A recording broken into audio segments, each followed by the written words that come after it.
Namaste everyone. I, Dr. Pallavi Joshi, along with Professor Harsh Purohit, is pleased to present a paper titled Panchmukhi Educational System at Banasthali, Idea for Nurturing Women Leaders. The paper examines an educational approach that has been practiced at Banasthali Vidyapeeth since 1935.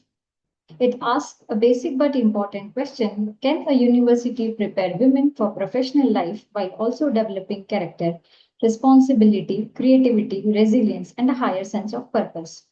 To answer this question, let me begin with the central idea of the paper. The central argument is that education becomes more complete when five dimensions of human development are addressed together: physical, practical, intellectual, aesthetic, and moral development. At Banasthali, they are part of the students' regular educational experience and campus life. The paper proposes that this integrated process helps women develop the qualities required to lead in professional, social, and personal spheres. The relevance of this model becomes clear when we first examine the limitations of many current education systems. Many institutions today are evaluated mainly through employability, skill acquisition, placements, salary packages, and rankings. These parameters are useful, but the concern arises when they become the principal purpose of education. Education must retain its connection with society, citizenship, and human character. The paper therefore argues that educational reform must begin at a more fundamental level with the purpose of education itself. With this background, the paper defines a focused aim within the institutional context of Banasthali Vidyapeeth. The paper has three connected aims. First, it presents Panchmukhi Shiksha as a Bharatiya model of holistic education. Second, it reflects on how everyday educational practices can shape future women leaders. Third, it connects these practices with self-realization, responsibility, and higher purpose. Methodologically, this is a conceptual and reflective paper. It draws upon literature on holistic education, leadership, self-realization, and women's development, together with the institutional practices observed at Banasthali Vidyapeeth. The philosophical basis of this framework is expressed clearly in the Bharatiya idea of education, Sa Vidyaya Vimuktaye, which means that knowledge is something which liberates. Liberation here may be understood as freedom from ignorance, narrow thinking, dependence, fear, and an excessively self centered view of life. Education should help a learner understand herself, discipline her conduct, make meaningful contributions, and become a responsible citizen and leader. The learner develops competence but also learns how that competence should be used. For women's leadership, this combination is important because leadership requires confidence and capability together with sensitivity and responsibility. Banasthali translates this philosophical idea into a fivefold educational practice. This diagram presents the five dimensions of Panchmukhi Shiksha: physical, intellectual, practical, aesthetic, and moral education. The model treats personality as an integrated whole. Each dimension supports the other. Physical well being assists concentration, intellectual learning guides action, practical education converts knowledge into capability, aesthetic education deepens expression and creativity, and moral education guides conduct across all four dimensions. The first dimension is physical education. Physical education at Banasthali includes sports and regular physical activities as part of campus life. Regular practice develops fitness, discipline, time management, resilience, cooperation, team spirit, and the ability to handle success and failure. It can also reduce stress and strengthen mental endurance. The outcomes of this environment can be seen through our alumni who have entered demanding and unconventional fields. This slide presents the achievements of Dr. Sunita Godara in athletics, Squadron Leader Avni Chaturvedi in fighter aviation, and Sub-Lieutenant Astha Punia in naval aviation. These examples are illustrations to show the variety of fields in which Banasthali alumni have demonstrated courage, endurance, and physical discipline. The next component is intellectual component, which covers Classroom learning across disciplines from school education to advanced professional and doctoral programs. The emphasis described in the paper includes creative assignments, cases, practical questions, discussions, and experiential learning. The purpose is to widen cognitive capacity, develop subject mastery, and strengthen the learner's ability to analyze situations and make good decisions. Here are a few alumni who have entered diverse fields based on their achievements in intellectual component. Examples include Dr. Neelkamal Darwari, Sunita Gulati, Dr. Sagarika Ghoshal, and Dr. Shweta Mishra. They indicate the breadth of leadership journeys emerging from diverse academic disciplines. Practical education, the next component, gives students opportunities for experiential and skill-based learning. The students get involved in activities including vocational and creative skills, life skills, personal finance, social intelligence, conflict resolution, FM radio, and other forms of hands on learning.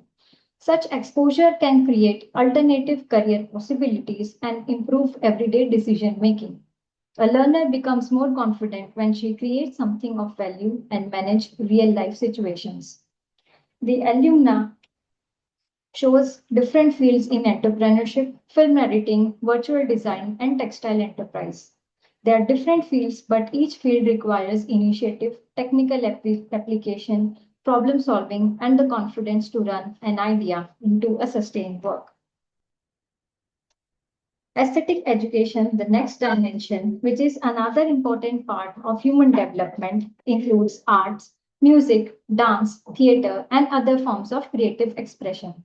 It helps students communicate ideas and emotions that may not be expressed adequately through language alone. It also strengthens imagination, appreciation, concentration, and cultural awareness. Traditional art forms are practiced and carried forward through this component. A number of alumni have taken this creative formation into recognized artistic careers. This slide presents examples from classical music, choreography, and playback singing. The examples show that artistic education gives expression to talent while also developing confidence, presence, and emotional depth. The fifth dimension, moral education, provides direction to all the other four components. Moral education at Banasthali is not presented as a separate classroom subject. It is expected to be learned through conduct and daily campus practice. The elements shown here include compliance with Vidyapeeth rules, khadi and simplicity, discipline, responsibility, participation in national and cultural festivals, and appropriate social behavior. The key idea is that values become meaningful when they are repeatedly practiced. Faculty members, staff, institutional routines, and peer interactions all participate in this learning process. The next two slides show how this moral and cultural dimension appears in the lived environment of the campus. These images show collective participation in disciplined activities, cultural programs, national observances, creative campus events, and community engagement. Such occasions allow students to experience cooperation, respect, shared responsibility, and participation in something larger than individual achievement. The paper's position is that repeated participation shapes habits. Habits influence conduct, and conduct gradually becomes part of one's character. Moral education therefore works through the total environment and not through the instruction alone. This slide offers further examples of seva, collective celebration, and cultural participation. The president of Banasthali Vidyapeeth, Professor Siddharth Shastri, mentions that every student who graduates from Banasthali should develop and carry a sense of pride in Bharatiya culture. All the students will be a citizen of a nation and so should be guided and trained in a manner to become good human beings and good citizens. Having discussed all five dimensions, we can now see how they combine in the formation of women leaders. This slide presents the mechanism proposed in the paper. Campus participation through sports, arts, academics, and skills become part of the students' daily routine. Repeated engagement contributes to inner development, including confidence, resilience, discipline, and self-development.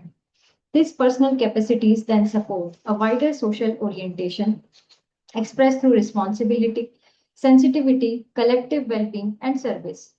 The expected leadership outcome is a woman who can make balanced decisions with ethical clarity. The important point is that leadership traits do not suddenly appear at graduation.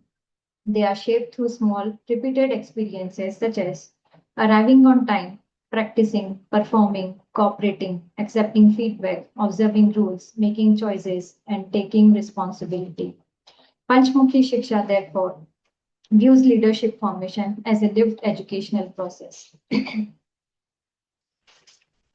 The paper makes three important contributions. At the level of educational philosophy, it connects higher education with self-realization and higher purpose. At the level of institutional practice, it shows how a fivefold model can operate through daily routines rather than remain only an abstract ideal. At the level of Women's Leadership Foundation, it explains leadership through balanced personality, responsibility, capability, and conduct. The model is offered as an alternative lens for higher education. Its value lies in showing how philosophy can be translated into regular educational processes. It also invites researchers to study leadership development across the full student experience rather than only through formal leadership courses. From these contributions, three practical implications follow for higher education institutions. First, universities can design routines in which physical, creative, practical, intellectual, and moral learning reinforce one another. Second, leadership education can move beyond being a classroom topic. Students should receive regular opportunities to practice discipline, teamwork, initiative, expression, judgment, and responsibility. Third, women's education should create spaces where confidence, resilience, cultural awareness, responsibility, and creative expression develop together. Institutions can identify suitable practices within their own context while retaining the integrated fivefold topic. The conceptual model also creates a clear agenda for future research. Further studies can empirically examine student outcomes across the five dimensions, trace alumni leadership journeys, and compare institutional practices across different contexts. Longitudinal research would be particularly valuable because character and leadership develop over time. Suitable measures can also test how participation in different activities relates to confidence, resilience, and social responsibility. I'll close with the conclusions from the paper. First, the central issue in education is its purpose. Second, holistic education requires integrated practice supported by a clear cultural and philosophical foundation. Third, women's leadership develops through confidence, competence, conduct, creativity, resilience, and responsibility. Finally, education that liberates prepares a person to earn and succeed, but also to serve, lead, and live responsibly. The Panchmukhi educational system at Banasthali offers a living institutional example of this broader educational purpose. Its significance lies in treating the development of the whole person as a continuous part of a university life. With that, I would conclude the presentation. Thank you so much.